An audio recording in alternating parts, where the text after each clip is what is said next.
Tite pode ser demitido do Cruzeiro? A pergunta é pertinente depois que o Cruzeiro tropeçou de novo, sob o comando do ex-técnico da seleção. Nessa quinta-feira, derrota em casa pro Curitiba, de virada no Mineirão. O Cruzeiro abre o placar com o golaço do Matheus Pereira e leva a virada. Mas, apesar de enorme tempo para reagir, o Cruzeiro criou, mas não conseguiu marcar. E perdeu sua quinta partida em 8 jogos no ano de 2026. São 3 vitórias e 5 derrotas. 3 vezes derrotado em pleno Mineirão. O Cruzeiro é hoje o lanterna do Campeonato Brasileiro, é o único time a perder as 2 primeiras rodadas e corre o risco de ser eliminado do Campeonato Mineiro no final de semana. Isso acontece se o Cruzeiro perder para o América e houver uma combinação de resultados. O Cruzeiro já poderia chegar à última rodada do Campeonato Mineiro sem chances de passar para o mata-mata. Diante desse cenário, a pressão da torcida é enorme. Inclusive, nas arquibancadas, muitos gritando burro e pedindo a demissão do Tite. Mas posso assegurar que até esse momento não se discutiu tal possibilidade. Depois da partida, o Pedro Lourenço, dono da SAF do Cruzeiro, foi aos vestiários e fez uma reunião a portas fechadas com o Tite e com os jogadores. A cobrança maior se deu em cima dos atletas. A pressão é grande pela demissão do Tite, mas não há ainda um encaminhamento para isso. Se for eliminado no Campeonato Mineiro, aí eu acho que a questão do futuro do Tite vai estar mais ou menos decidida. Pergunta que eu deixo para o torcedor cruzeirense.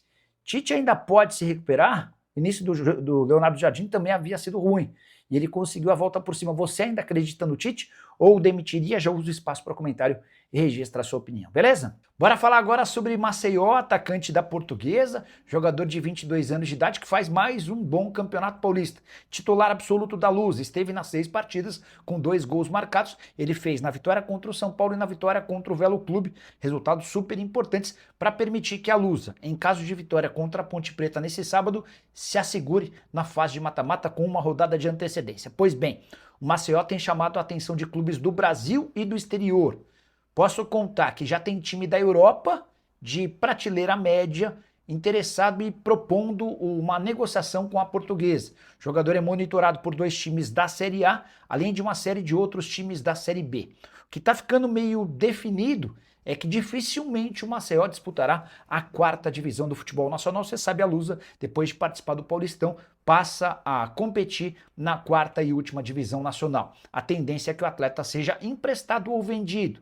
Portuguesa promete dificultar a saída do Maceió, por entender que ele é um dos principais valores da equipe.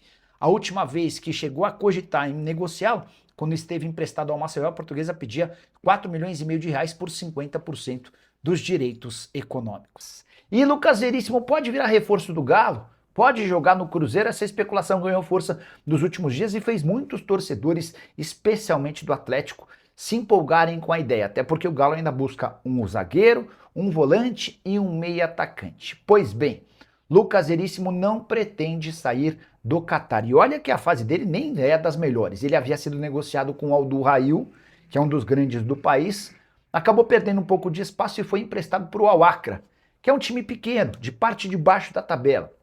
Apesar do assédio de clubes brasileiros, o Tite, por exemplo, o técnico do Cruzeiro, adora o Veríssimo, já trabalharam juntos no Corinthians e na seleção.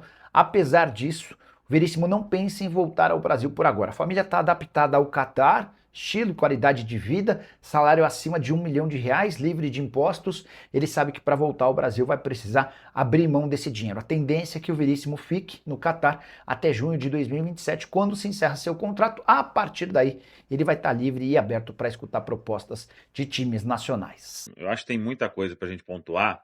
Primeiro a gente fica se atentando aqui a questões do aspecto do jogo, né? Mas é um déjà vu deste Cruzeiro de que se tomar uma virada, se sair atrás... Não vira. Pra remontar. Pode orar, ajoelhar, porque dificilmente vai sair algo diferente. É impressionante, é batata. Véio. Eu acho que o resultado condiciona tudo e tem que condicionar também, e o desempenho no segundo tempo. Mas o Cruzeiro consegue sair de um primeiro tempo em que era para fazer 3, 4 gols. O Caio foi muito mal no jogo, o Arroio estava muito mal, mas mesmo assim o Cruzeiro faz um golaço com o Matheus, depois ele perde aquele gol e logo depois, é impressionante, tem umas coisas que acontecem com o Cruzeiro também, véio, que vários times perdem gol, né? Mas aí eles não são penalizados do jeito que a gente é, véio.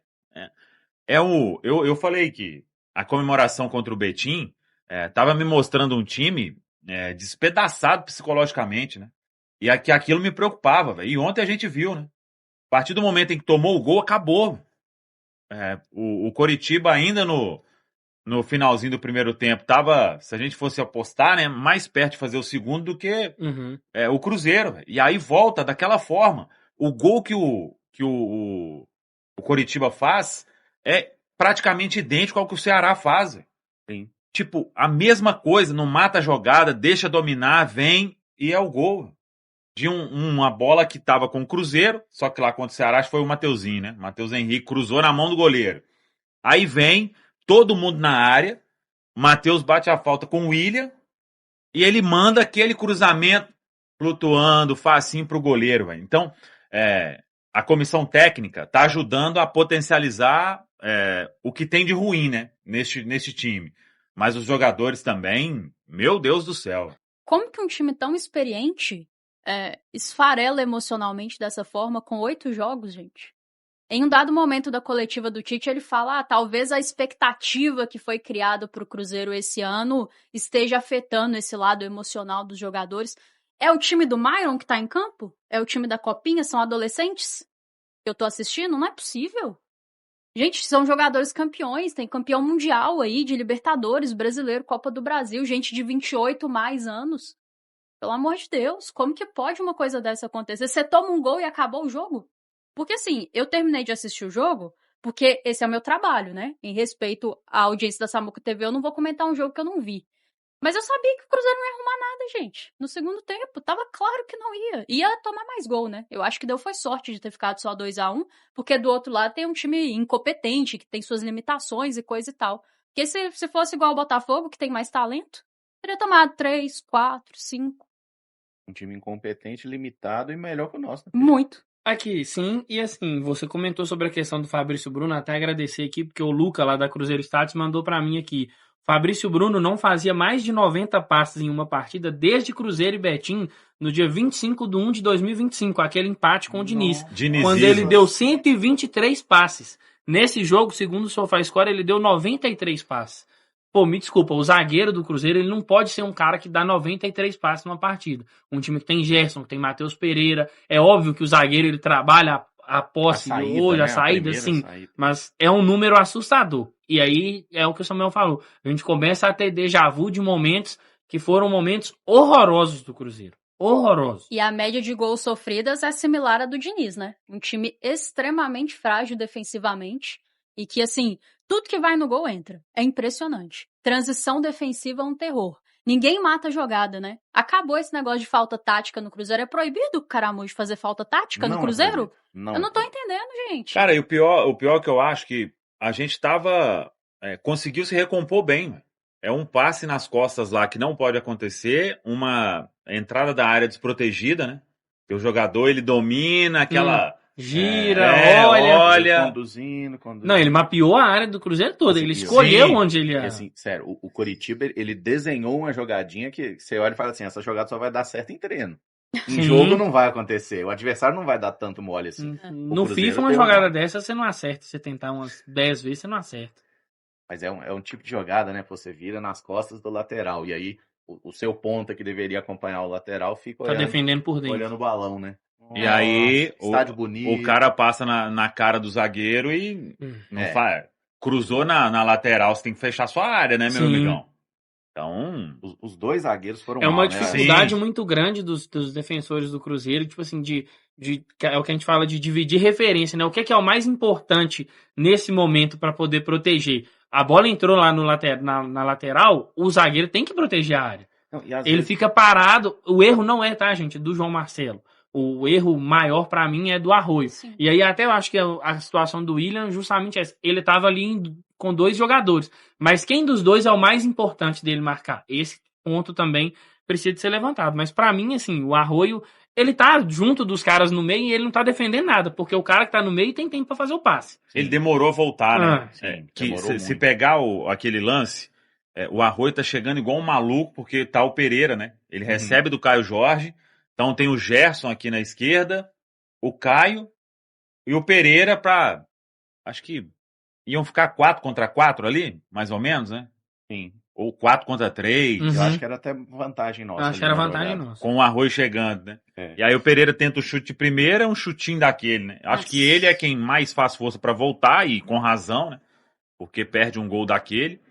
E aí o Arroio demora na recomposição, mas mesmo assim dava pra defender melhor ali, aí desmorona. Aí vem o que todo mundo tá acostumado a acompanhar. E aqui, só uma coisa, Caramujo. Individualmente tem muita gente mal na defesa, mas isso aí é problema do Tite. Isso aí é coletivo. Total. Tem questões no Cruzeiro que são dos atletas e que são individuais, e assim, eu não vou fingir que elas não existem, mas essa fragilidade defensiva, principalmente nas transições, é do treinador, e assim, eu não esperava que estaria perfeito com 8 jogos na primeira semana de fevereiro, mas tinha que ter evoluído já, e ele não tá encontrando soluções.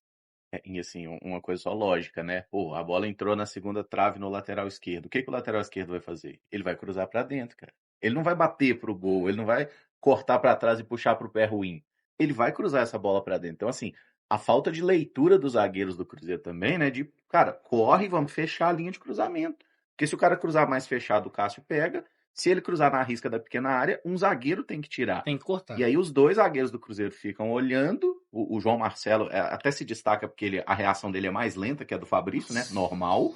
E aí o menino chega lá, o Lavega, e faz o gol debaixo da trave. Fala aí, galera. Gostou desse vídeo? Então compartilhe, comente, curta também e espalhe pra geral. Tem muito conteúdo para você acompanhar aqui, todos os cortes e, claro, a nossa programação na Samuca TV. Tamo junto, vamos que vamos.